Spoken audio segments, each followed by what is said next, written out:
Great, so now we're going to talk about the third step in the process to boost your Spanish vocabulary, and that's to use it or lose it. I'll give you some ideas for how you can use this new vocabulary when practicing Spanish so that you don't forget it. The first piece of advice, of course, is to apply it to your life. How you can do that is you can keep a diary, either on paper or online, and keep the diary in Spanish. Write about your daily life. Or you could even publish a vlog, a private vlog or a public vlog about your daily life on YouTube, and make an effort to use the new words that you've discovered and studied in your diary or vlog.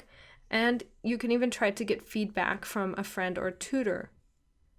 The second piece of advice is to actually use the new words in conversation. Make an effort to do that.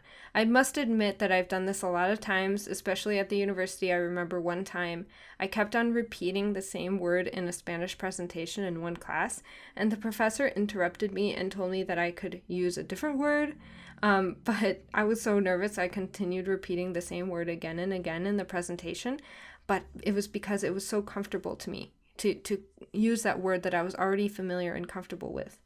So you have to try to break out of that comfort zone and actually use the new words. So do that kind of in a safe space at first, book a class with a tutor and send them a list of the words that you want to make sure that you use in the conversation. They can use those new words as well for you, and speak with the tutor and have the list in front of you and use the new words as often as possible and as naturally as possible in your conversation with them. And of course, you have to continue to listen to, watch, read native speaker Spanish media. Do it as often as possible. Do you ever feel like after you learn a new fact or a new word, that fact or word just keeps popping up everywhere? I feel like that a lot. It's like you're surrounded by it the whole time, but you didn't acknowledge its existence. And now that you know it's there, you start noticing it everywhere. Well, this will happen to you as you continue discovering and studying new Spanish vocabulary. You'll hear it in the Spanish media that you consume, and it's a great feeling. Do an internal happy dance when you recognize these new words.